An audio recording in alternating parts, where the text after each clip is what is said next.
Hey everybody, it's Mr. Sheeline here. This is going to be the lecture video covering the Unit 6.3 notes, where we are going to take a look at torque.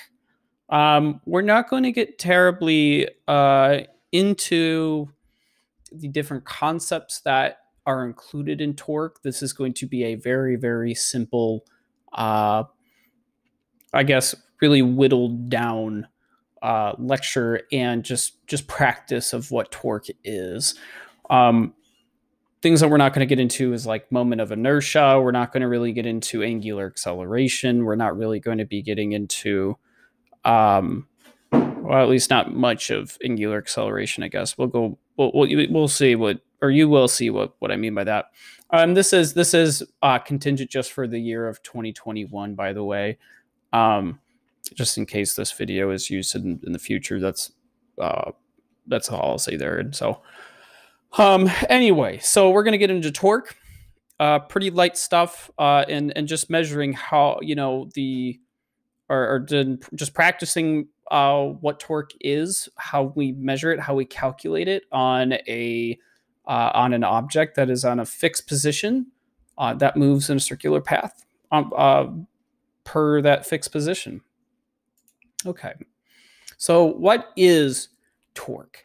So torque is really just an action, like it says here, an action that causes objects to rotate. It's the calculation is the measurement of an amount of force relative to its distance away from the point of attachment, or the what we'll call the axis of rotation, and then the specifically also the direction that the force is also applied. Okay. So here are two things that that torque does depend on. So torque depends on, one, the size of the force applied, and two, the perpendicular distance from the axis of rotation. So I've already mentioned that before. Okay. And again, which depend both on the direction of the force plus its physical distance from the axis. Okay. Okay. So torque is the rotational equivalence of a force. Now, it's not a force in of itself, because we don't use just newtons for this measurement, which should make sense that it's force per a particular distance. So anyway, the net force, or sorry, the net torque will cause an object to rotate with an angular acceleration. So what you should be thinking there is that, oh, we're working with a net torque, or we'll be asked to find the net torque within a given scenario. So that must mean that we're going to be working with things moving opposite of one another. Okay, so because all rotational motions have an axis of rotation, torque must be defined about a rotational axis. All that's really to say is this. That may sound kind of spooky and kind of unclear. Oh, we've got black now. That's awesome. I'm just looking, sorry, at the toolbar, the new toolbar for Screencastify. So it's really just to say this. This is all it's saying, that this whole spot right here is saying. It's just saying, because all rotational motions have an axis of rotation, a torque must be defined about its rotational axis. So all it is like, think of like a wrench. So if you are, let's say that there's a nut here, okay, that you have to screw off. You're getting rid of it, whatever. So you take a wrench, you take a crescent wrench here, okay. And here's your crescent wrench, and all this means is that the torque that you put into a system is dependent upon this. It's dependent upon how much force you apply here, and then the distance from the point of attachment or rotational axis from here to where you apply that force. So D, and then you have your F here. And then you have your F here. Okay. Okay, and then the lever arm is the perpendicular distance between the line of action of the force and the distance and the axis of rotation. Okay, and it's denoted as D. So just like what I did here. So it's like, here's where we're attaching. Here's where we are applying that force, and the distance between them, that is the lever arm. That is how is part of measuring torque. Okay. Okay.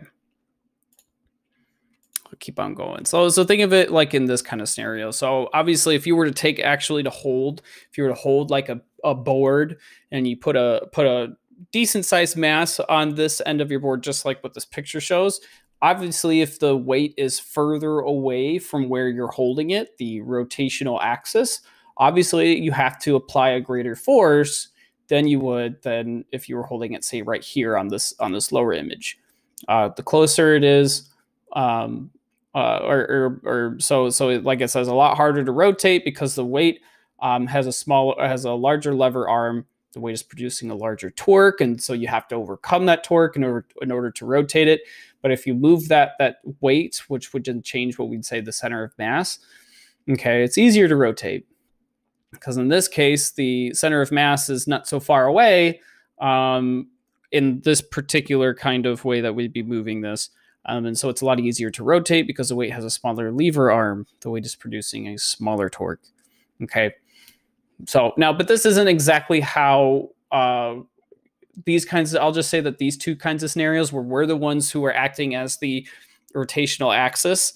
Okay. A lot of them, we're not going to be messing with that. We're actually going to be working with, like, say, doors.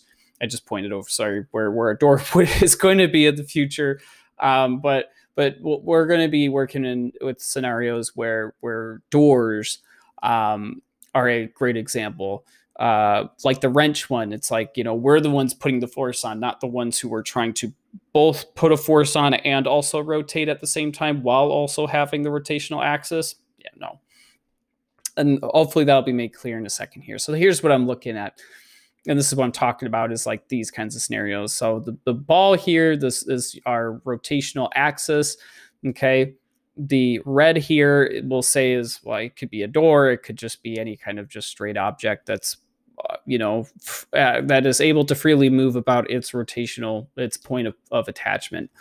Okay. So, but let's go through each of these, because each four of these are different scenarios. So this first one here, a parallel force. So if you were to put a parallel force or a force parallel to your object, clearly that there's not going to be any kind of torque here, because torque has to be perpendicular to the or tangential, if you want to think of it that way. It should be tangential or perpendicular to the object that you're applying the force to. So if you do it parallel, obviously there's no force. All you're doing is basically just kind of sliding past it almost. Here, force is at some angle. So ignore this red one just for a second. The force that's being applied is this black arrow here. So if you were to apply, let's say if you were to pull it right here, if you were to pull this at a particular angle, okay, there is a force of tension, or not tension, sorry, but there are force of tension, sure, that would be perpendicular. We'd have to calculate that with the particular formula, which we'll get to in a second, and is nothing different from any trig that we've already done, honestly. But here it says force at some angle, only the perpendicular component, in this case, the way they denote it, F of t, produces torque, which 100% correct. That's no different from when we were looking at momentum. It is no different than when we were looking at projectile motion. That objects and forces as well. It's no different from any other practice that we've done with forces. One example would be if you had a box on a ramp and it was going down the ramp. If you recall that, we would say, well, if the ramp is slanted like this, gravity moves straight down, but somehow there's some sort of horizontal force parallel to the ramp. What is that amount of horizontal force? Well, we can calculate that by taking gravity and finding and then just making basically a right triangle and figuring it out that way. And it would be no different here. Okay, there's an angle that'd be found right in here. Here, and I'll draw it. There'd be an angle that'd be found right in here. Okay, there'd be an angle here of some sort of theta. And if we knew what F was, we knew what theta was, we could easily find out what our actual perpendicular force, or the torque force, the force that would calculate our torque would be. Okay. This third one, a force perpendicular to the surface with a large lever arm will produce the most torque. So we practiced this in class. That was part of the engagement, was that when you put the when you fixed the ruler on the table, and the closer that you attach the force, basically the force spring, we noticed that it took more and more force as we got closer to the point of attachment, to the rotational axis, which makes sense. The further you are away, the more you have a distance between the point of attachment to the point in which you are applying the force. Just it's the more torque you're able to produce. Okay, a lot easier it is. Arguably, the less force you have to put on it to get the work done. Okay, that makes sense. That's why bottle caps are a thing. Or sorry, not bottle caps. That's why, like I'll use my little guy here as an example. If you can see, this is like a little Duluth trading thing, but there's a bottle cap opener that's in the center of this guy. You know, we can put this in on the bottle, on the cap, and I'm able to basically produce a simple machine here, a little lever arm from here to here that allows me to put arguably more force, more just actual torque into the system to actually pop the tab off than if I were to say with my teeth or my fingernail or anything else really that's not really designed to pop a tab. Another kind of tool where we use torque, the wrench is another one that I've mentioned before. Screwdrivers are another one. Socket wrenches. I'm trying to think of other simple ones that you've probably worked with before. I just can't think of one off the top of my head right now, and I'm looking around to see if there's one around me, like immediately around me. I just don't see one.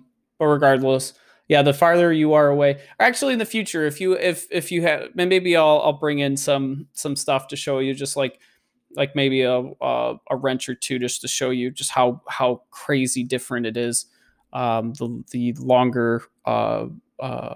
longer you make the distance, the less force you have to apply on the object in order to get it moving. Okay. Anyway, and then here, the last one, a force applied at the hinge will produce absolutely no torque at all.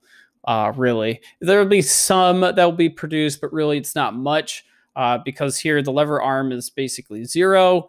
Or at least super duper close to zero. So you have to put either an incredible amount of force to get it moving at all, or you're not going to move it and you may just break it. So that's, I try to think of an example where you could see that, and I just can't think of one off the top of my head. So just understand the closer you are to the hinge, the way more force you need in order to get whatever object to rotate. And there's a point in which it's nearly zero where you will not rotate it at all. In this case, so I'm not going to go through any of the check your understandings here. This will be in a separate video, just so we are all aware.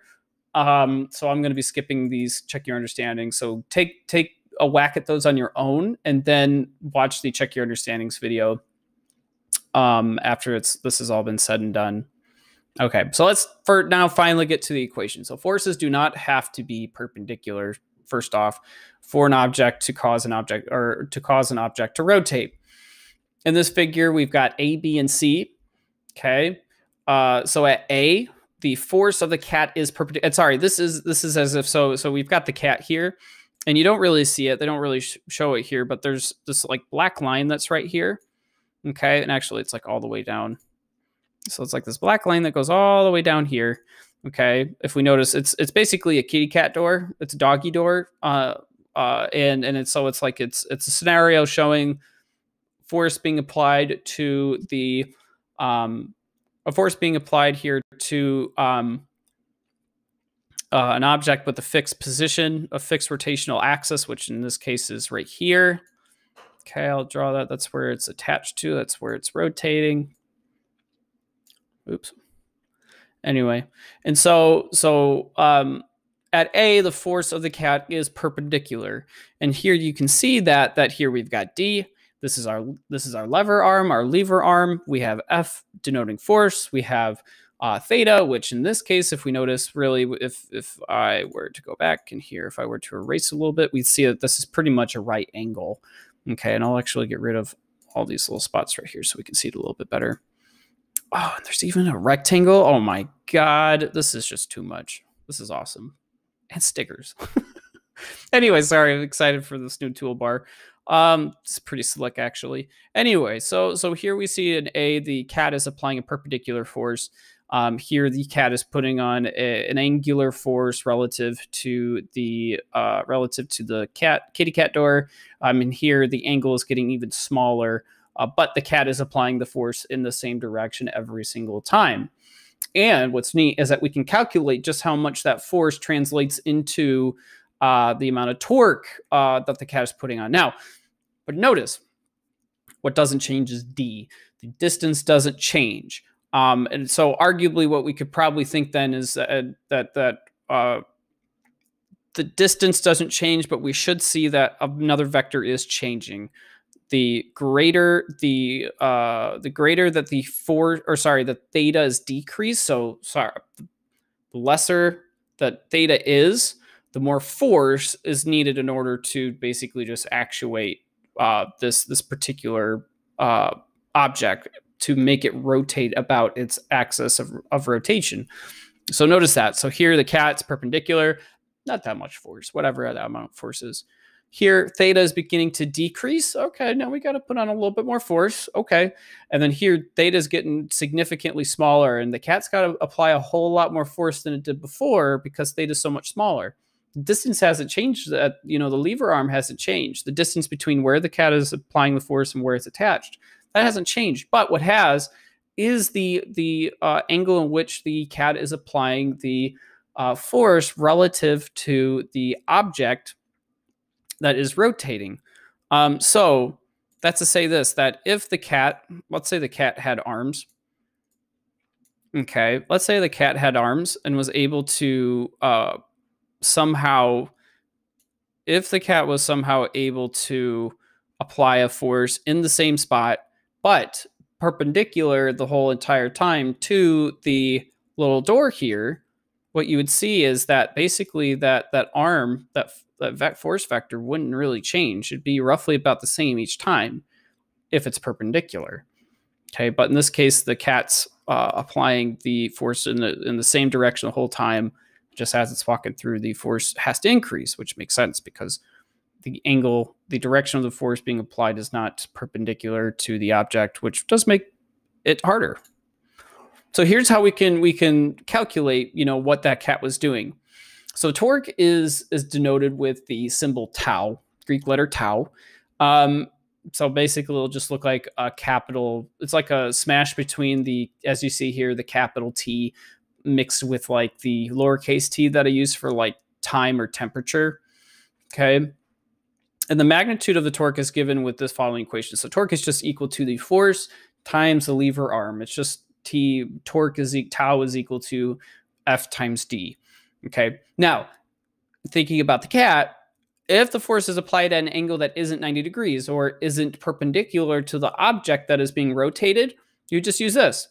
F times D times the sine of theta, which, I mean, that pretty much makes sense because if we go back real quick, okay, if we were to go back, quickly just make like a little right triangle here.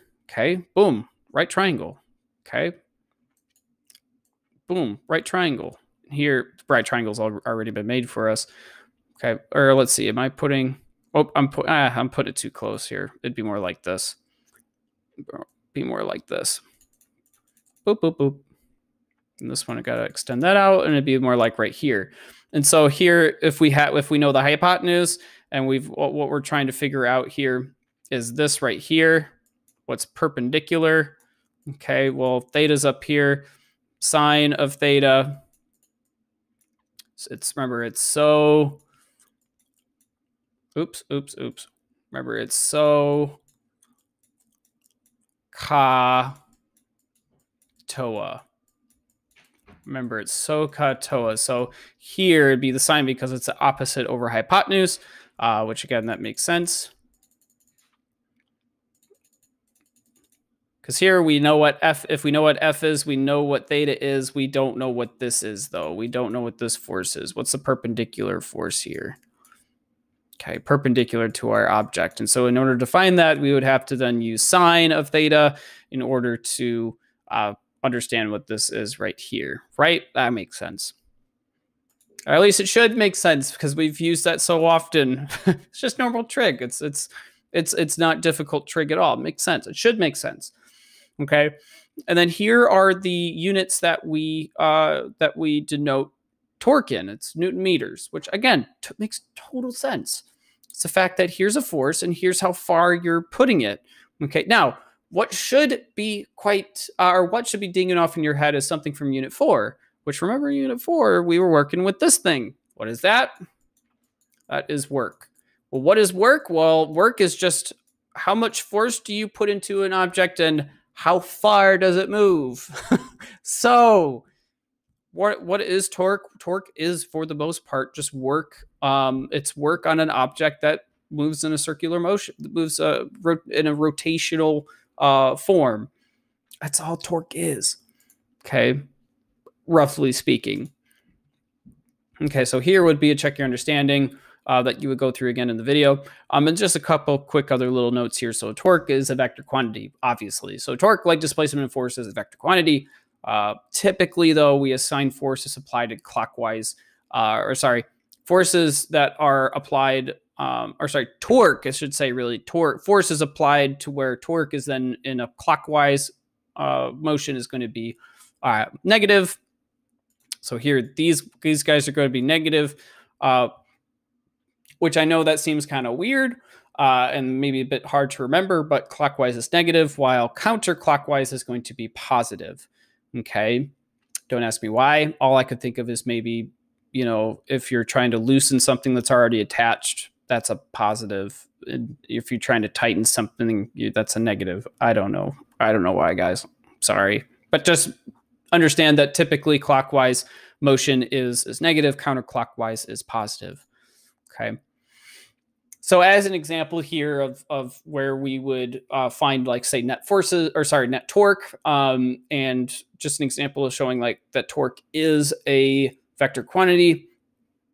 So as an example here, imagine that you're pulling on a wishbone with a perpendicular force of F1, and that a friend is pulling in the opposite direction with a force of F2. If you pull the wishbone in the counterclockwise direction, then you exert a positive torque, where it'd be F1 D1 times D1. Your friend then would exert a negative torque, which would be negative F2 D2. Okay, just as simple as that. Okay, and then you just find that net torque acting on the wishbone, you just simply add up the individual torque. So here would be the net torque is equal to the sum of all torque, and here just be torque 1 plus torque 2, which it would then be broken down to this, that here is your torque, here is your friend's torque, add them together to find your net torque. Okay, so not terribly different from anything that we've already been working on. Okay, and then here's a couple. I think the rest of it is pretty much just check your understandings. Yeah, that's pretty much it, guys. So like I said, not terribly getting in depth with torque, because there's a whole lot more that we could get into. We can get into specifically about, and we'll be getting into center of masses, but really it's just to really briefly touch on them. We'll have a lab or two, a simulation and a lab that where we go through what center of mass is and why we should care about center of mass and how that ties in with torque. Other than that, we're just calculating torque of a really simple machines. Very simple compared to what we could be getting into. We're not going to be getting into moment of inertia. We're not going to be getting into anything terribly involved like that. So that's pretty much it. If you guys still have any questions for me, make sure you ask. Make sure you email me, text me on your mind, ask me through Google Classroom, whatever you need to do in order to get a hold of me. And if that's it, I'll see you guys in the next one.